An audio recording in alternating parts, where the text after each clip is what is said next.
Ladies and gentlemen, it's a pleasure to see everyone this evening. It's an honor and pleasure for me to have you meet these men of honor and achievement at the Old Soldiers panel. This is approximately the 28th Old Soldiers panel that we've had, where combat veterans of America's military forces who've experienced the harsh realities of combat, as well as the civilianized versions of military life, or those that are at least comparable to civilian life, come to answer your questions.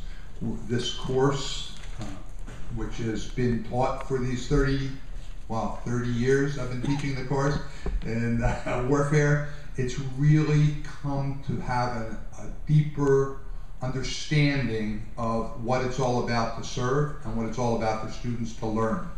We found that the best way for students to learn is to inquire of those who've served.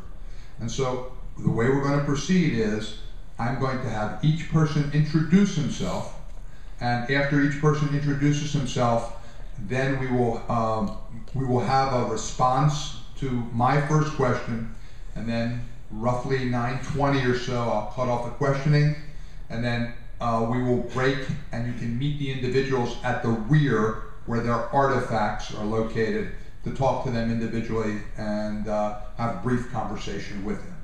Are there any questions about how we're going to proceed? Okay, that being the case, let me start at this end with Fred. My name's Fred Banks. I entered the military in 1967. I enlisted, trained for a year in country here, and went to Vietnam in 1968, just in time for the Tet Offensive.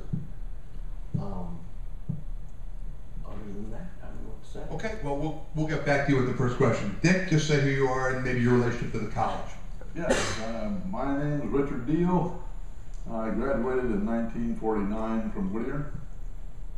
Did a tour at Berkeley and was doing a graduate business administration study, and Korea broke out and I needed money to get married, and I tried to join up as many places as I could, but they had frozen all the officers candidate areas except pilot training. I should have known right away. At any rate, I graduated from flying school in 51, or actually beginning of 52, and went to Korea and flew 76 missions in 18 Fighter Bomber Group and close support, and then taught 2 years at Jet Gunnery, and then came back and raised a family. Thanks, Dick. Fred Bergerson. I'm a professor of political science at Whittier College. I've been here for 39 years. My wife and I and our kids came out for 1 year in 1971. Then we met Mike McBride and found it irresistible. And I've stayed here below these many years. I joined ROTC at Johns Hopkins in 1958 to become something in intelligence, because I thought it was for like intelligent people. And by the time it was over, after a 4-year delay and call to active duty, I found myself in the strangest of places, the U.S. Army Infantry School, where I got a credential which supposedly qualified me to lead a small unit in combat. Moved on to the intelligence school, where I got other kinds of credentials. Served in New York as a counterintelligence agent, and with 5 disqualifications for going to Vietnam, I went to Vietnam and became an intelligence officer with the 1st Cavalry Division here in Mobile, and had experiences which were unimaginable to me the day I joined ROTC. Jim? My name is Jim Cerullo. I graduated from Alumni High in 1968, June of 1968, and in August of 1968 I was in the Army. Went to basic training, Fort Ord, and trained in basic training, and then was immediately shipped to Fort Eustis, Virginia, where I was trained as a turbine engine mechanic, which at the time, turbine engines were just coming out, and they were supposed to be the big thing that everybody was going to go to turbine engines, buses and cars and all that kind of stuff. So I just thought it'd be a good way to make a living when I got out of the service. And so trained there, and then by January of 1969, I found myself in Southeast Asia.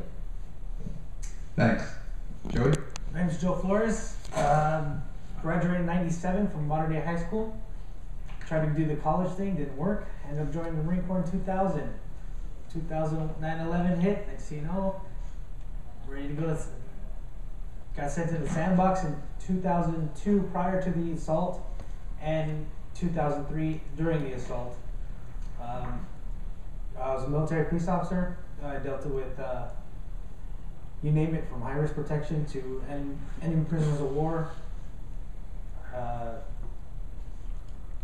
lot of fun. Wouldn't change it. And actually, with all the discipline I got, I actually was able to barrel down and got a degree out of Cal State Long Beach in criminal justice with honors. And now I'm just buying time and see what to do next. Thanks. Tony? Yes, my name is Tony Visconti. I joined the Marine Corps in 1945. I was Second World War. I graduated high school in 42, I believe.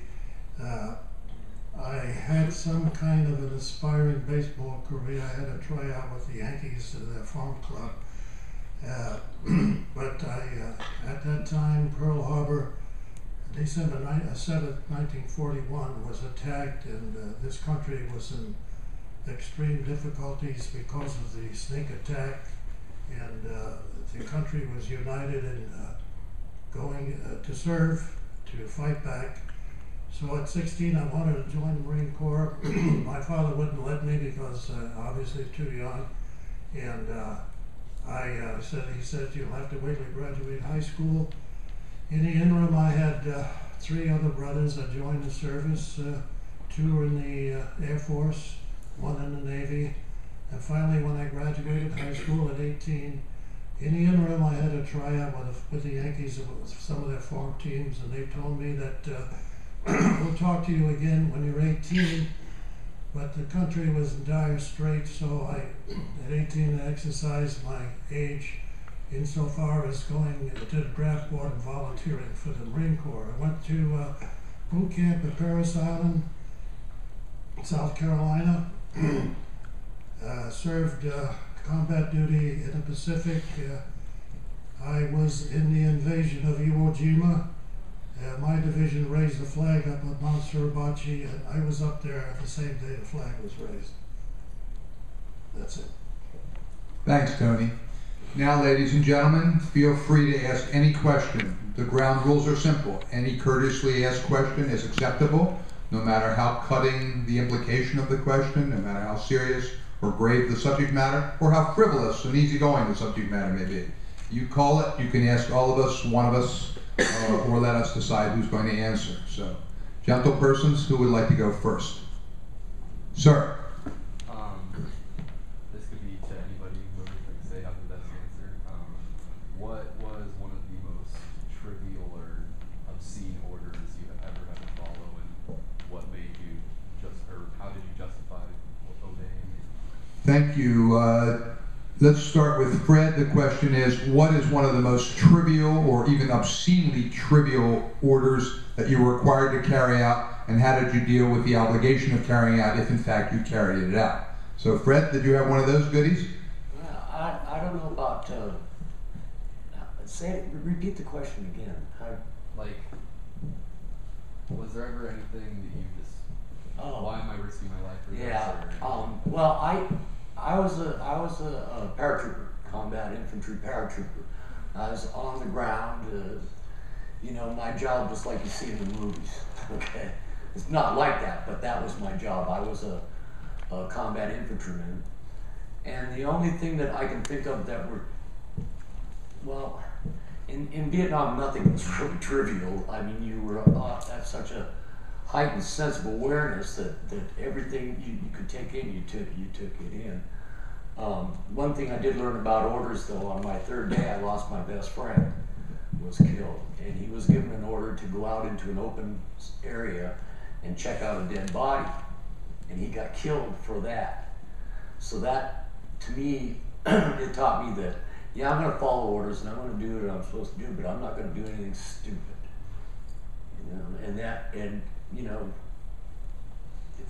Like for us, in the jungle, there's nothing trivial.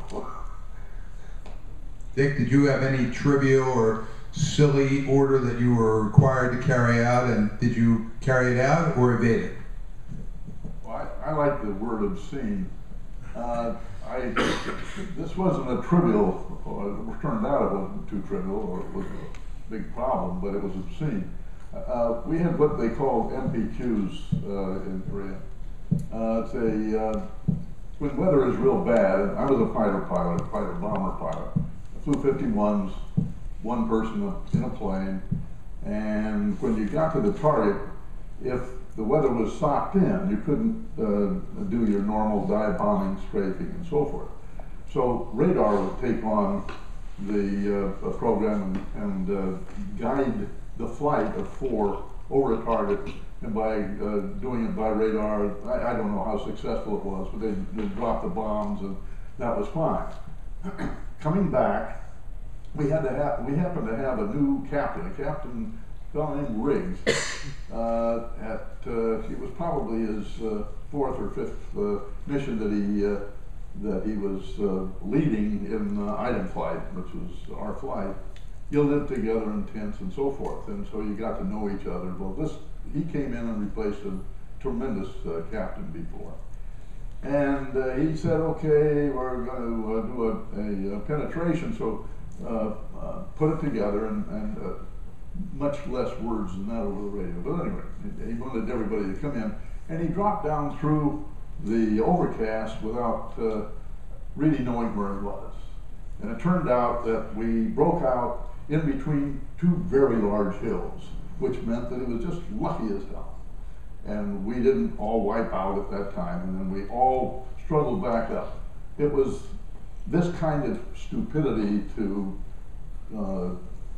bark out an order, bring people together, and not know what they were doing, and risk everybody's lives. The obscenity is obvious, but it wasn't real trivial at the time. Well, thanks, Dick. For me, I have so many that I can hardly know which one to pick, so I'm going to pick one and maybe get a chance to tell the other one as well. When we were responsible for relieving the Marines at the Battle of Quezon at the end of the Tet Offensive, the relief was run with the 1st Cav, units of the 101st, units of the ARVN, coming to the farthest west part of Vietnam to prevent the destruction of the 6,500 Marines and the 500 or so soldiers and others that were there. We set up our operation at LZ Stud, which was 1 hill across from Quezon, and we had 4 days to get ready. So I was there with my men at D-4, and we were going to get the intelligence up to the very best level, and the units were going to come in. They were going to fly in Chinooks by platoon, land at LZ Stud, break out into squads of 10 or so, and I was supposed to brief every sergeant or every lieutenant about what the enemy situation was, and they were supposed to change choppers, get up, go 5 or 8 kilometers and land and do their business, engage the enemy. On D-3, we hadn't had any shelter, and the North Vietnamese opened up with real artillery. We've been attacked by rockets and mortars before, but we never had real artillery. So I tried to find desperately a place where we could kind of get underground.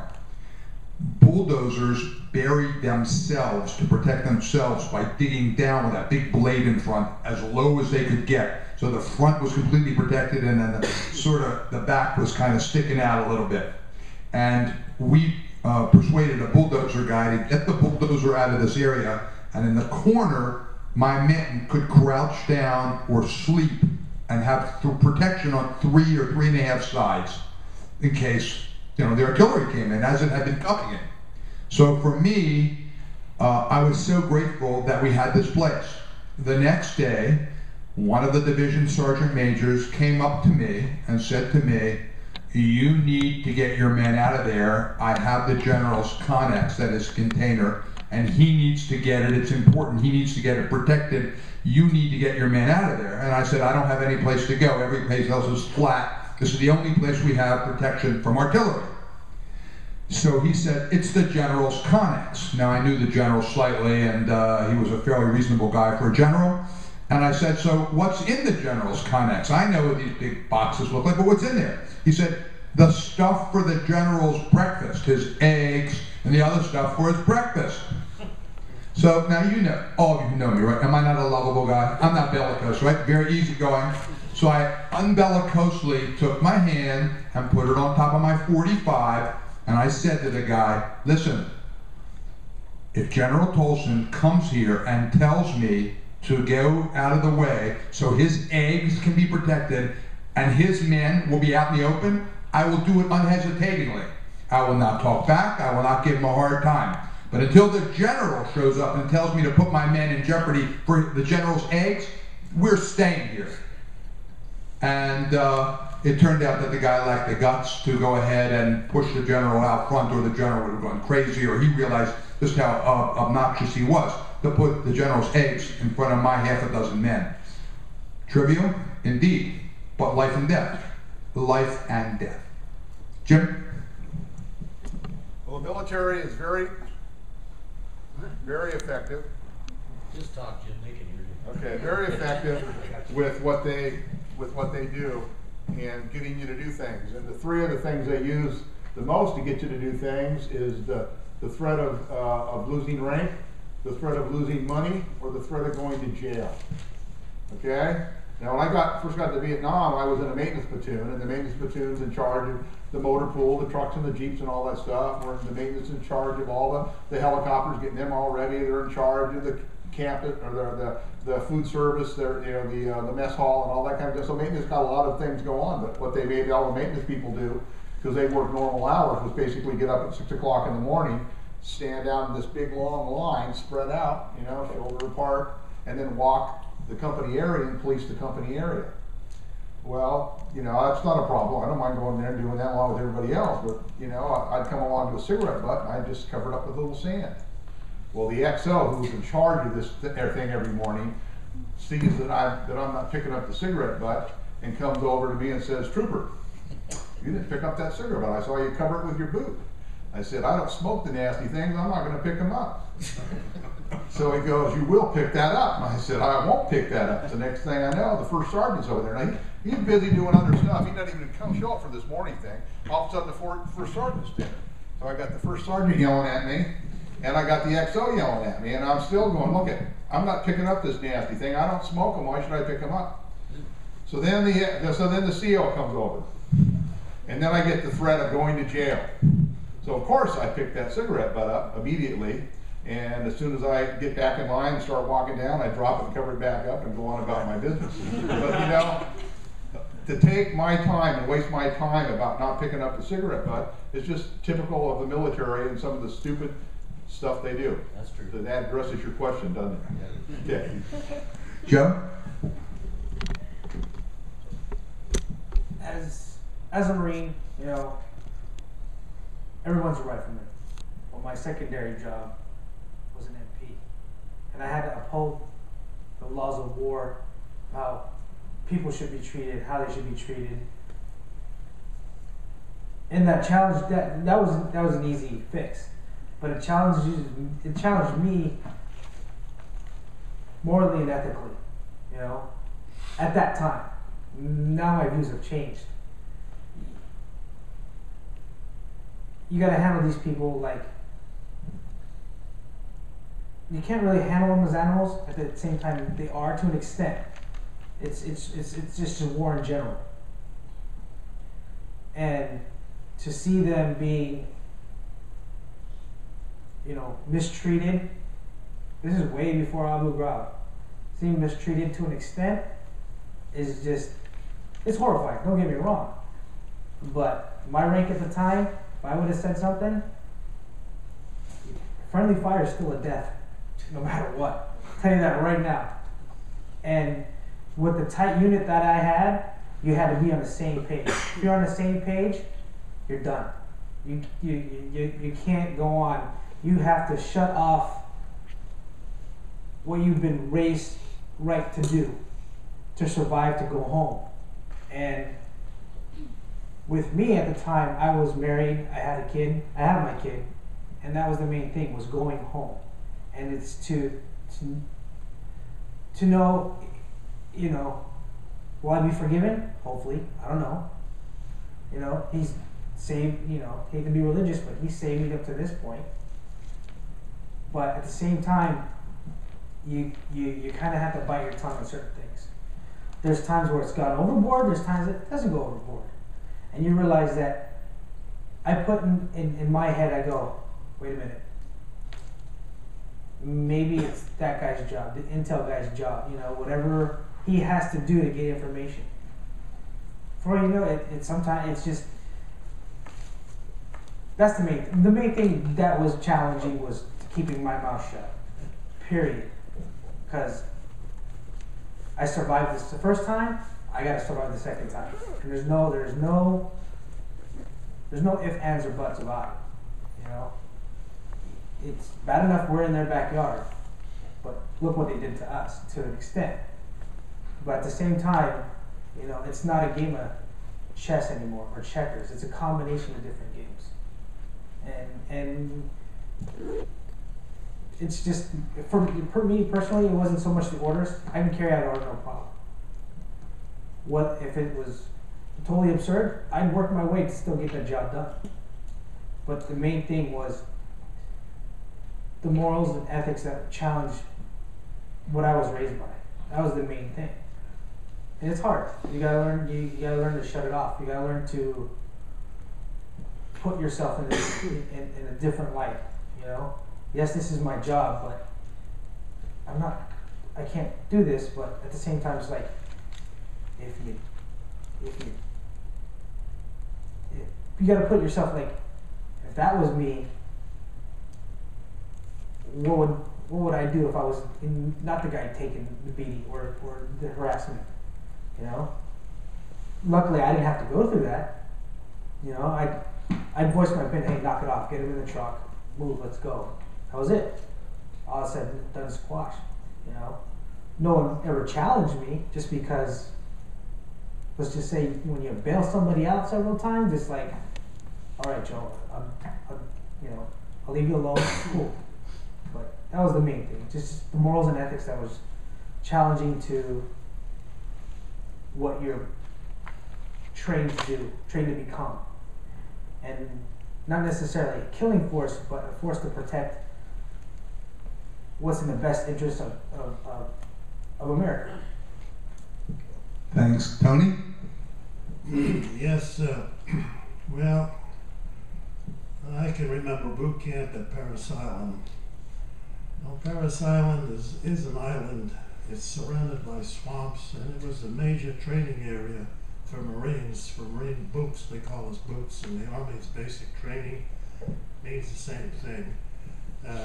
And Parris Island had a lot of fleas and flying objects and tremendous heat and humidity. And I remember one day standing at attention. Now, this didn't happen to me, but you're at attention and you're not supposed to move anything in your body. The Marine next to me, there was a gnat that landed on his face. He picked his hand up and slapped it. The drill instructor says, "What did you do?" He says, "Sir, there's a gnat flying on my face." He says, "Well, you're not supposed to move any part of your body. Since you killed that gnat, now you have to bury it." I almost busted out laughing, but the good thing I didn't, because I would have to bury it for him. So it was comical, but you say, how did he bury it? Well, he just kicked up some dirt like he did with the cigarette butt and pushed it over again. He says, the word is, we're all familiar with it, but he says, "You asshole boot, you know you've learned your question, you learned your discipline here. In boot camp you will do as I tell you and nothing else." Another one was, insofar as, again, it reflects on boot camp, we're a bunch of raw recruits coming in with ties and shirts, open collars, very humid there. We walked through the front gate and they marched us, and then they double team us, made us run. And finally they got us into the barracks, and we're all confused and kind of overwhelmed with the general atmosphere there. It seemed very intense, and they said, you're in the Marine Corps now, and you're, some of you individuals will not be able to handle the discipline and also the physical work and just everything that's required to make you a Marine. He says, you may have feelings that you might want to give AWOL.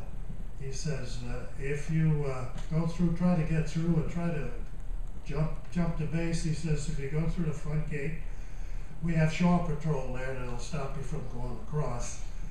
Of course, if you try to go through the swamps, if the sharks don't get you, or the alligators, not sharks, alligators don't get you, shore patrol will be over there to bring you back again. So, that scared the hell out of us. None of us thought about going over the hill, but that kind of set up the itinerary for boot camp. Boot camp was completely a humiliation. You felt like you were absolutely nothing, and was subject to orders for doing everything, even sitting on a bowl. So, but it all come together after, in my time, it was just 8 weeks of training. I think in the modern Marine Corps now it's 12 weeks. So it all came together. We came out particularly well-trained and disciplined. There was another incident where we're marching and there's a brick wall there. And at the head of the column, they're waiting for an order to halt. The order never came. So he hit the brick wall and everybody else behind him hit the brick wall. And he kept saying, you march in place. He says, I'm glad to see you Marines are learning now that you don't do anything unless you're told to do it. So that seemed very ridiculous to me. And after we got out of boot camp, it became more livable, and I don't regret any of the training, although the humiliation was pretty much humiliating. So apparently I survived, and this young fellow survived. So we're happy to be here, and we're happy to have you here to watch us. You know, we were your age once, and it's nice to see the young faces as you look at us. We're a bunch of white hairs and whatever. So thanks for being here, and that's my story. Thank you, Tony. Next question. Okay, yes. I was wondering if each of you could just go down the line and tell us your unit and your MOS. The question is, will each one of you go down the line, and we're going to start with Tony, what your unit was and what your MOS was. And maybe if you had more than one unit, you might want to state what they were. Okay, I was with the 5th Marine Division, which was one of the divisions that landed on Iwo Jima. There was 3 of them, that 2 landed and 1 was the reserve. I was with artillery, but it was not on the guns. I was a counter battery operator, and that meant that my job was always to climb a high mountain of any kind in a particular area and to try to locate their artillery by means of telescope and what we call an azimuth instrument. We would try to hone in on their front lines, and if we see a puff of smoke, we'd get a reading on it on our instrument, and there'd be another another instrument operator somewhere down the road, and we would communicate with each other, and he would get the same reading I would, and by triangulation, we relayed this information to the Fire Direction Center. In those days, they used slide rulers. They plotted it on a board, and by doing so, they would be able to get elevation and direction and distance to the target. And that was my job. It was pretty good during training because I'm up on the mountain all by myself and the radio operator, so we weren't subject to the discipline at the guns. But in combat, you're by yourself, and they're looking for you. So that's my story. Thanks, Tony. Joe? I was with 1st Force Service Support Group out of Camp Pendleton. I was the MP attached to the 11th Marine Expeditionary Unit. and to Combat Service Support Battalion 19. The second time around, I did anywhere from, law and order in the Marine Corps, handling of enemy prisoners of war, convoy security, rear area security, and also high-risk protection details on high-level officers up to the president. Wow. Thanks. Jim, MOSs and units. Barracal Division, 71st Assault Helicopter Company. I was a 68 B-20 and later became which is a turbine engine mechanic, and later became a 67 N-20, which is a crew chief, which allowed me to fly the helicopters that I had previously repaired and allowed me to shoot the bad guys with the machine gun, which I loved very much.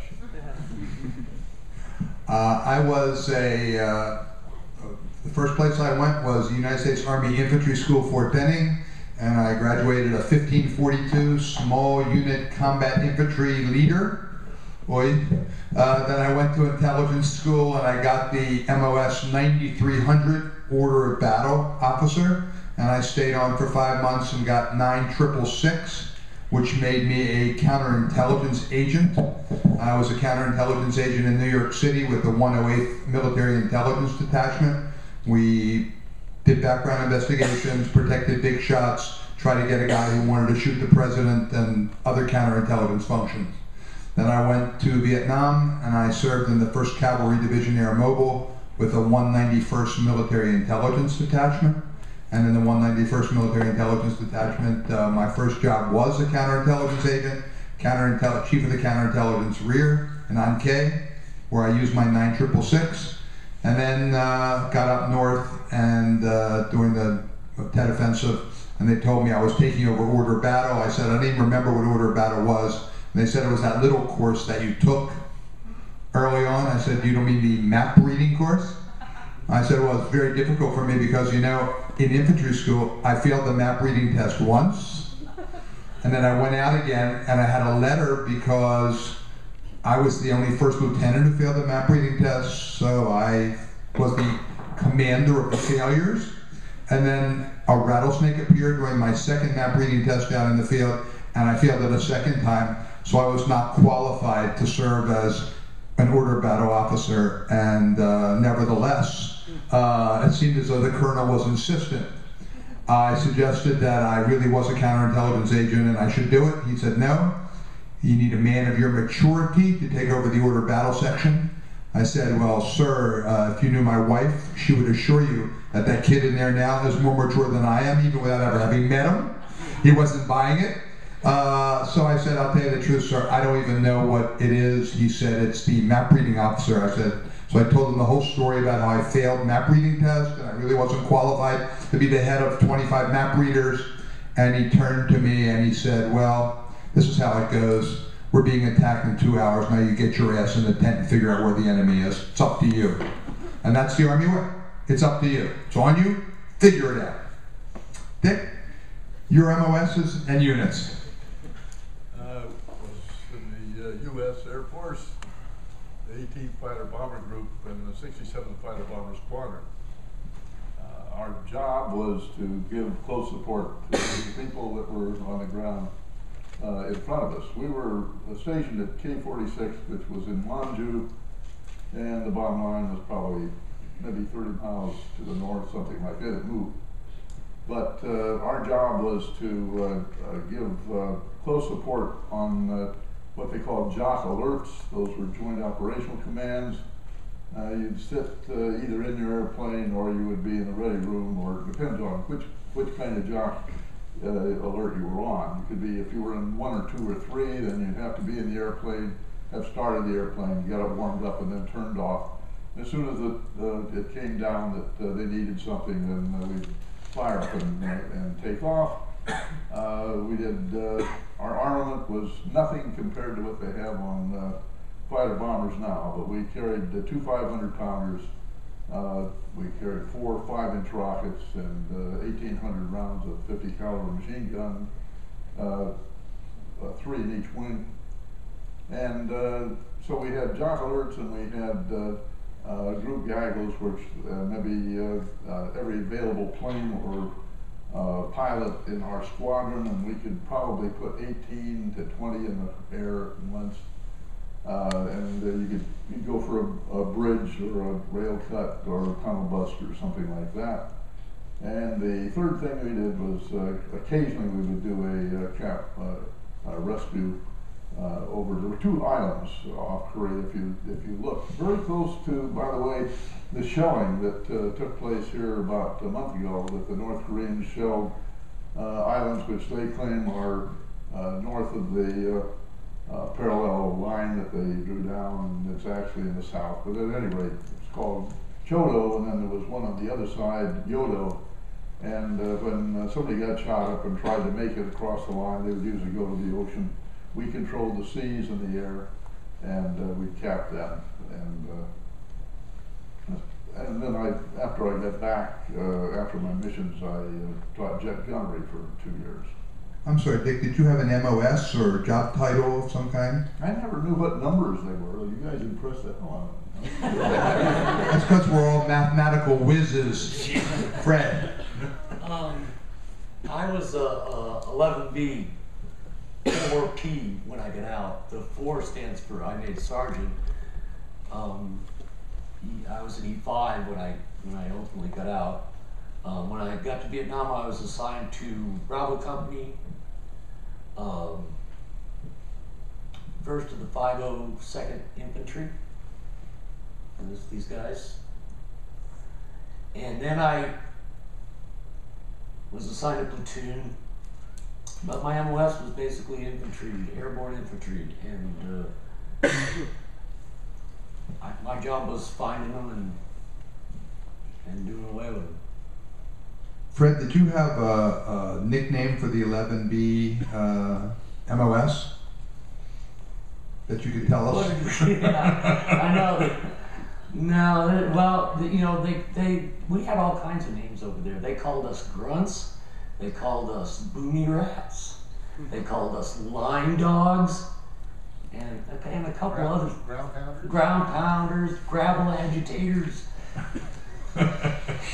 You know, there's a lot of names for infantrymen, but that's all I can remember. Thanks, that's good. Next questions. Someone on this side. Yes, sir. I was just wondering, this is for the entire group, I was wondering if there was somebody that you looked up to when you were in a time of war, and why was it that you looked up to them? The question is, during the time of war, was there anyone, and it's not necessarily military, right? Is there anyone, including the military, whom you looked up to, and why did you look up to them? Fred? Well, in a rifle company, you make friends, but you don't want to get too close to them. I had one guy I considered a friend. His name was Sergeant Bergerson, and I looked up to him because he just really knew how to soldier real hard. And when I first got in country, not knowing anything, I watched what he did and the way he went about things, because I just got the feeling that he was such a he knew he was going to make it, you know, and so I kind of modeled myself after him. Now there's a lot of negative parts of that. You know, you have to do this kind of emotional shutdown thing, you know, like our Marine MP was talking about. You know, you have to kind of put aside what you were taught is right and wrong and follow orders. And if you think you have a lot of rights in the military, trust me, you gave them up when you signed on. So. Exactly. Thanks. Dick, anyone, military or non-military, to whom you looked up? I think I may change the question a little bit to in time of combat rather than war. War, there are 400 or 500 million people that experience that. That's the interesting part of it. I get as big a kick as anybody listening to what the individual stories were. In combat, yeah, there was a guy named Warren Mills, who was the captain, who was the leader of item flight. He was the flight that I flew with a very mature, probably 28, 29-year-old, but a very, and I respected him not only because he was a good pilot and he was a good commander, but he also was very interested in his flight, and when he got his missions, he had to choose one of the people that was coming along that would be his replacement as the flight leader. Now, a flight leader is very important in the Air Force. A flight is usually 4 planes, and they attack, they do everything together. The flight on the ground was usually made up of, let's say, around 7 people, and out of that 7, 4 people were chosen for a flight, and we'd spread it around and so forth. They chose, there were 2 first lieutenants that had probably 40, 50 missions or something like that, and he chose one because of his ability to follow commands from the ground by the mosquito or the hammers. These were people that flew 51s or flew lighter craft that were, they would fire rockets to try to direct where the hit was supposed to be and so forth. And I remember one particular mission going on, and the guy that was one of the 2 was leading the flight, and they asked him to come in from I don't know, north to south or something like that. And he changed it a little bit because we were taking a lot of heat, and he just wanted to get out of the way of the flak that was coming up, and he could see the gun, and so he was over here and came in, and he lost the flight because of it, because it's extremely important. It sounds weird when you hear all of these things for the discipline that they build to wear you down and then build you back up. In our case, it was a matter of following orders when you're in training. It's the upperclassmen will come and ask you to do drills while you're reciting a gump check or a sig first check. These are all numerical or orderly ways that you're supposed to fly your aircraft in case you're going into a forced landing or whatever it was. So they became automatic, but you had to follow the orders, and this is what is very important in the military. It certainly was in our branch of the service, and probably everyone up here.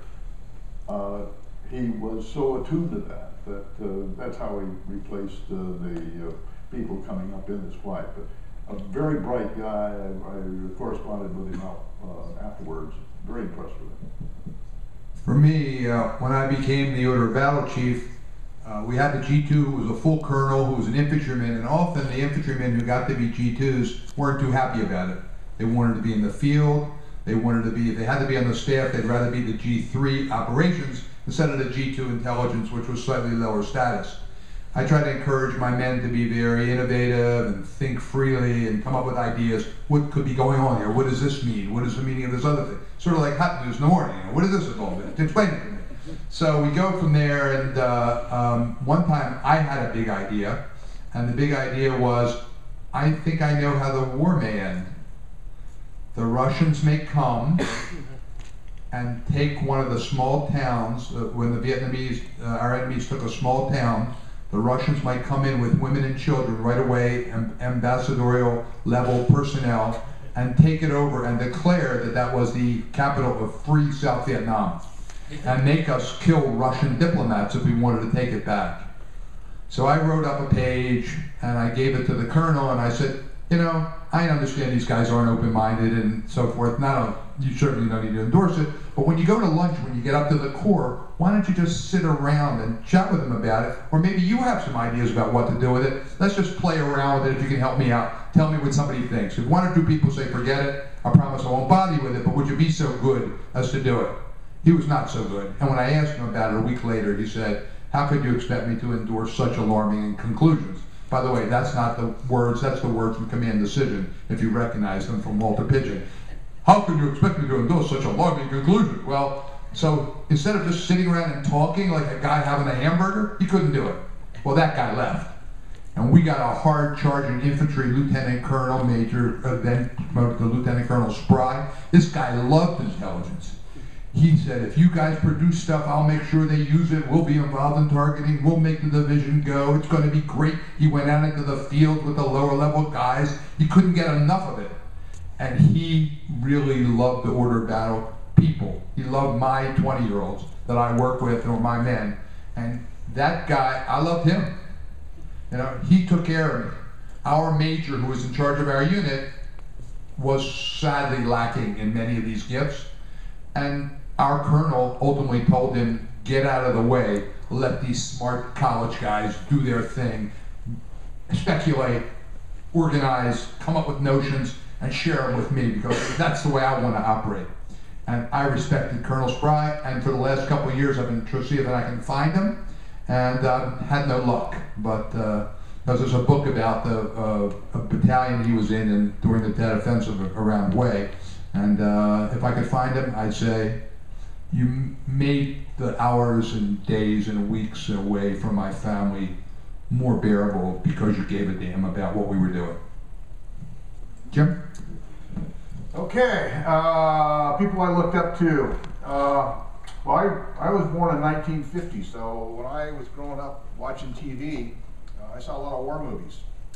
And I gotta tell you, Gary Cooper with Sergeant York, you know, picking off those people at the back of the line one at a time, you know, so the front doesn't know what's going on. Very smart. Audie Murphy, once again, another great, real soldier. John Wayne. You can't beat John Wayne. He's good in cowboy, he's good on a horse, and he's good on the Jeep, okay? And my last one would be George C. Scott. He did a great patent, and I love tanks. So those are the ones I looked up to. And they saved my life because they approached war the way you have to, otherwise you die. Thanks, Jim. Joe? I'd have to say my staff sergeant. Now he's a master gunnery sergeant, and he was able to make my skin thicker, to deal with what I had to deal with, to embrace what is going on and leave behind things you can't change, things you can't do when they're not around you. You had to deal with the moment in time, and that's what he did. He was able to segregate his own personal life, get the job done. It's a motivator, which was for me, it was a motivator to get out, to get things done, to get home. And he was the same way.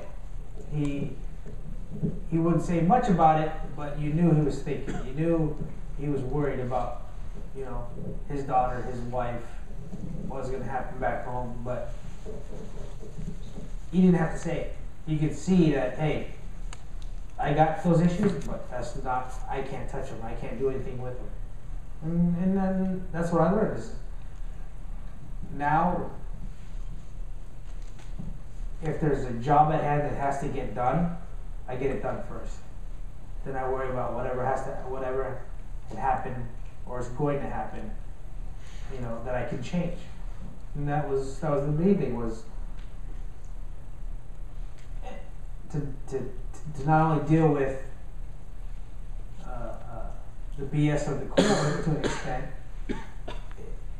I was able to, you know, he saw the political, I saw the political, and he knew we couldn't do anything about it until it was our time to shine. And we shined when the job had to get done. Thanks, Joe. Tony? Someone you looked up to? Yes, I looked up to my chaplain. Especially on Iwo Jima, I ran into him between the first airfield and Mount Suribachi, and I noticed that he was not wearing a helmet, and I asked him, Father, I says, you should be wearing a helmet. There was a lot of mortars and flak flying around. He says, well, I wear a cloth hat, he told me, and with a big cross on it so that my Marines can see me. They know who I am. And later on, I noticed that he was carrying sidearms. And I said, Father, you're not supposed to be carrying sidearms. I can understand. He says, well, The Japanese never signed the Geneva Conference. Therefore, I'm at liberty to protect myself and Marines. So I says, gun ho, Father. Of course, now they say hoorah. We used to say gun ho. So I've got a book about him. And in fact, one of the filmmakers that filmed a lot of these tapes that I gave to Fred is writing a book about him. He was well known, many friends, presidents. He knew John McCain. He had an audience with the Pope at that time, Pope 12. He, at the time, there was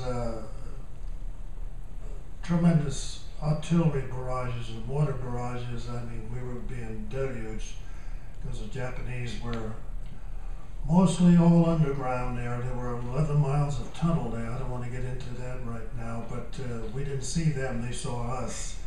And he would crawl from foxhole to foxhole to give the Marines encouragement and give them the talk they needed to stay alive, hopefully, if the good Lord wanted them, there's nothing he could do.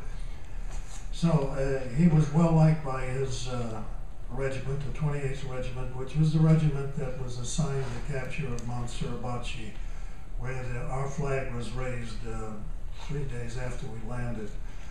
And he was well liked by his men. He was one of them, and they adored him.